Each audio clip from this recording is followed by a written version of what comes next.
Apakah boleh perempuan kerja pada shift malam? Nah, mantul sekali pertanyaannya nih sob. Simak ya.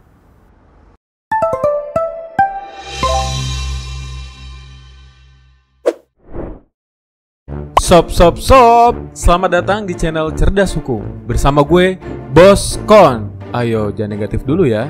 Kondisi ini artinya konsultasi, bukan ilustrasi jorok lo. Dengerin nih, gue mau ngejelasin permasalahan hukum dari Sohib Justice, biar lo pada paham.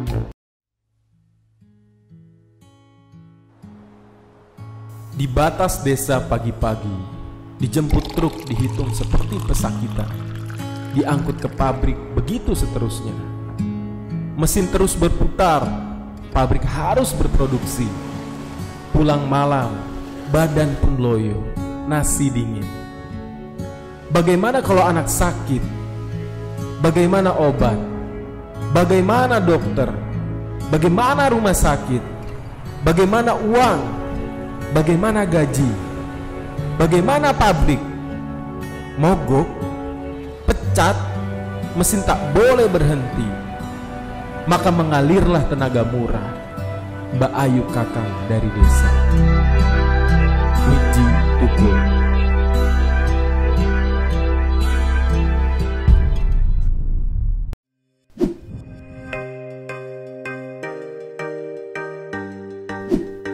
Rezeki memang selalu punya jalan yang berbeda. Sebagian mengais rezeki dengan bekerja pada jam normal, dan sebagian lagi bekerja pada waktu-waktu tertentu atau biasa disebut dengan shift worker. Pekerjaan shift terbagi beberapa waktu, dan salah satu yang paling beresiko adalah kerja dengan shift malam. Tidak semua profesi memiliki jam kerja yang normal. Beberapa bidang pekerjaan mengharuskan para karyawannya bekerja pada malam hari, khususnya di sektor pelayanan jasa 24 jam, seperti bidang kesehatan, hiburan, dan pariwisata. Shift malam tak hanya terbatas diberikan pada laki-laki saja sob, tetapi juga banyak karyawan wanita yang mendapatkan bagian jam kerja malam.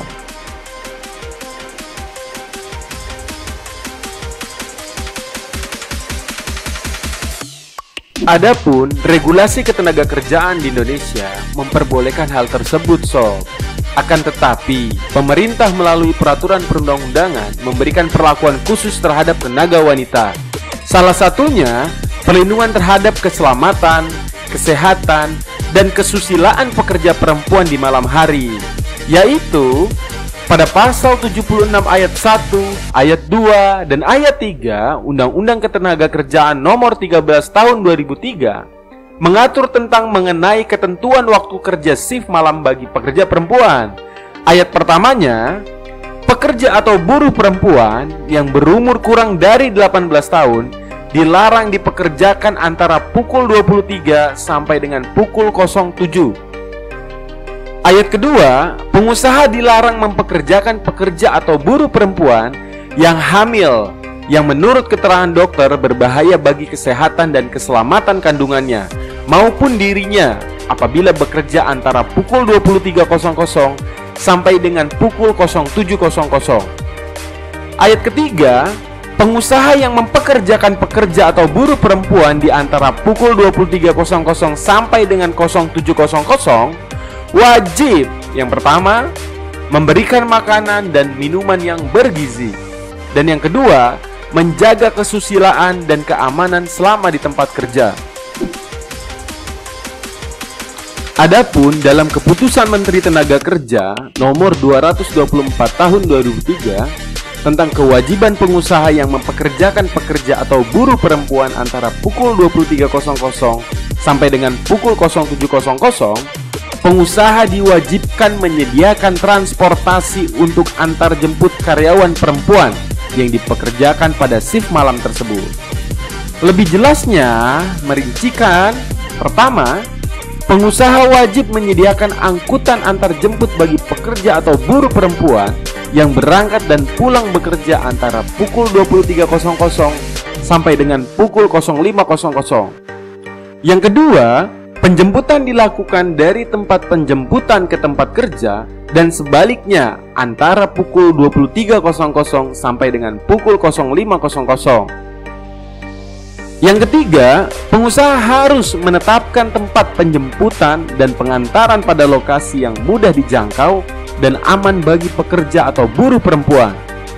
Yang keempat, kendaraan antar jemput harus dalam kondisi yang layak dan harus terdaftar di perusahaan.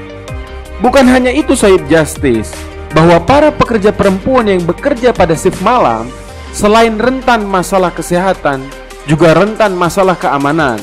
Maka itu, seperti yang diatur dalam Keputusan Menteri 224 tahun 2003, pengusaha wajib menjaga keamanan dan kesusilaan pekerja perempuan dengan menyediakan petugas keamanan di tempat kerja dan menyediakan kamar mandi yang layak dengan penerangan yang memadai.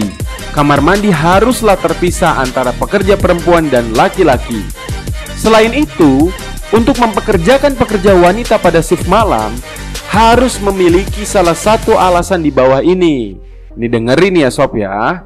Yaitu, pertama, sifat pekerjaan atau jenis usaha memerlukan kerja terus-menerus. Kedua, untuk mencapai target produksi atau biasa disebut lembur. Yang ketiga, untuk memperoleh mutu produksi yang lebih baik apabila dikerjakan oleh pekerja wanita. Berikutnya, dalam Peraturan Menteri Tenaga Kerja Nomor 4 Tahun 1989 tentang syarat-syarat kerja malam dan tata cara mempekerjakan pekerja perempuan pada malam hari, sebelum mempekerjakan karyawan wanita untuk shift malam, pengusaha wajib mengajukan izin ke Dinas Ketenagakerjaan setempat dan memenuhi persyaratannya. Adapun teknisnya, perusahaan mengisi formulir pengajuan izin yang antara lain berisi: pertama, nama dan jabatan wakil perusahaan yang bertanda tangan. Kedua, nama dan alamat perusahaan. Ketiga, jumlah pekerja wanita dan pria. Keempat, aturan waktu kerja di perusahaan bersangkutan. Kelima, alasan mempekerjakan wanita pada malam hari. Keenam, jumlah pekerja wanita yang akan dipekerjakan pada malam hari yang dirinci menurut bagian atau divisi di perusahaan. Yang ketujuh, jangka waktu kerja malam. Yang kedelapan, tanda tangan materai. Selanjutnya, Dinas Ketenagakerjaan akan memutuskan untuk memberi izin kepada perusahaan yang bersangkutan.